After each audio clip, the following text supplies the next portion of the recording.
आम्ही सारे खवय्ये. आणि आता गोड पदार्थ आपण बनवतोय.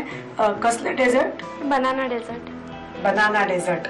तर साहित्य लिहून घे. बिस्किट, गार केलेली कॉफी, चोको सॉस, बनाना, सजावटीसाठी चेरी, पुदिना आणि ड्रायफ्रुट्स. साहित्य झालं डेझर्टचं लिहून. आणि आता आपण एकत्र कसं काय करतोय? सगळं लेअर्स आहेत का एकावर एक? हो, म्हणजे layers ना? बिस्किट आणि त्याच्यावर मग बनाना अच्छा, आपण डीप करून ठेवणार. आणि ही जी केळी घेतली तुम्ही, ही काय वेलची केळी आहेत का आपली रेग्युलर? रेग्युलर केळी. रेग्युलर केळी. ठीक आहे. आणि चॉकलेट सॉस आहे का तुम्ही काही बनवलेत ते? चोको स्लॅब घेतला होता मी. आणि तो जर आपल्याकडे मायक्रोवेव्ह असेल तर मायक्रोवेव्ह मध्ये आपण मेल्ट करू शकतो. नाही तर मग गॅस गरम करायचा, म्हणजे डबल बॉयलर यूज करून जे पाणी गरम करत ठेवून त्याच्यामध्ये सॉस विरघळवायचा. आपण दुसऱ्या भांड्यामध्ये घेऊन त्याच्यामध्ये आपण सॉस विरघळू शकतो. ओके. आणि अगदीच जर म्हणजे हे जनरल जसं आपण चॉकलेट्स करतो ते डायरेक्ट कधीच पातेल्यात स्लॅब मिळते, त्याची रेडीमेड स्लॅब असते, तर ती घेऊन डायरेक्ट कधीच वितळवायची नसते गॅसवरती. ती डबल बॉयलर म्हणजे जसं आपण पाणी उकळत ठेवलं खाली आणि त्याच्यावरती परत एक पातेलं घेऊन त्याच्यात ती वडी तुम्हाला ठेवायला लागेल. अशा पद्धतीने वितळवायला लागतं. तर अगदीच काही नाही मिळालं तर मग चॉकलेट सिरप जे हल्ली मिळतं ते वापरलं तरी तरी चालतं ना. ओके. आता कसं करताय मला दाखवा. आता जे बिस्किट्स आहेत ते आपण कॉफी गार करून घेतली. आपण नेहमी करतो त्या पद्धतीची कॉफी करून घेतली आपण, साधी. आणि त्याच्यामध्ये बिस्किट फक्त डीप करायचं आणि ठेवायचं, म्हणजे जास्त भिजून नाही द्यायचं, असं मऊ नाही करायचं बिस्किट. तुम्हाला ह्याच्यात डीप करून लगेच ठेवायला लागेल ना.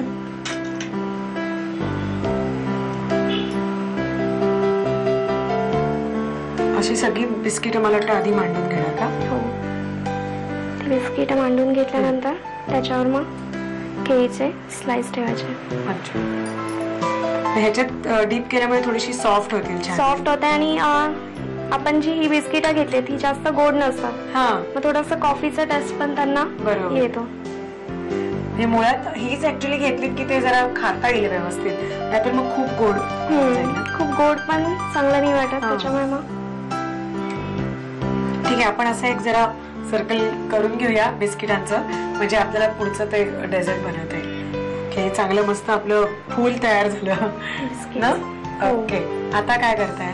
आता ह्याच्यावर आहे ना केळी आपण चोको सॉस मध्ये डीप करायची. अच्छा. ह्या दोनचं काम झालं? हो, ह्या दोनचं काम झालं. आता हे हवं ना. हे कसं करताय? ही केळी चोको सॉस मध्ये डीप करायची आणि ती प्रत्येक ह्याच्यावर एक एक ठेवून द्यायची. ओके. करूया.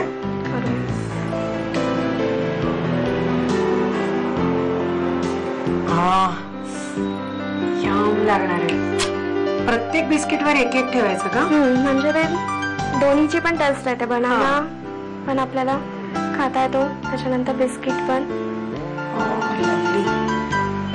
ठीक आहे. हे अशा पद्धतीनं केळी मांडून घेऊया आपण. बाजूचंच ठेवणार, मध्ये डायरेक्ट आईस्क्रीम ठेवणार आहे. ओके. झालं ना. परफेक्ट. आता हे घालायचं. चेरी पहिल्यांदा लावून घेऊया. अच्छा. साईडनी.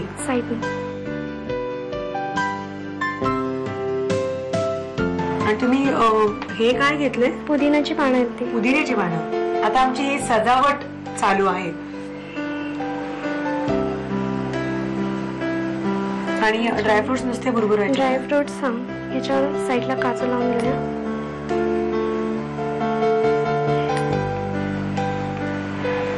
ओके. आणि आता हे आईस्क्रीम सेंटरला आपण घालायचं. काय लागणार आहे? अप्रतिम. नुसतंच ठेवायचं ना मध्ये? नुसतं मध्ये ठेवायचं. कोल्हापूरला दूध अप्रतिम मिळतं, अप्रतिम. त्याच्यामुळे आपल्याला हे आईस्क्रीमची क्वालिटी पण जबरदस्त चांगली असणार आहे ना. तर हे रेडी झालं ना आता? रेडी. आणि त्याच्यावर एक छानसा चेरी. आहा, फॅन्टास्टिक. पण मला वाटतं हे परत फ्रीज मध्ये ठेवायला तरच ते एकदम सेट होईल, आपल्याला खायला ते छान वाटेल. सुपर. नक्की करा. आणि आम्ही कसं केलंय त्याचं साहित्य करते घ्या. बनाना डेझर्ट बनवण्यासाठी लागणारं साहित्य: मारी बिस्किट्स, गार केलेली कॉफी, चॉकलेट सॉस, केळ्याचे काप, चेरी, पुदिना आणि ड्रायफ्रुट्स.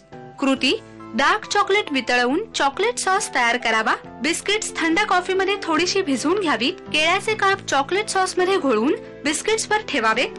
त्यावर चेरी, पुदिन्याची पानं आणि ड्रायफ्रुट्स घालावीत. वरून व्हॅनिला आईस्क्रीम घालून फ्रीज मध्ये सेट करून डिश सर्व्ह करावी. आम्ही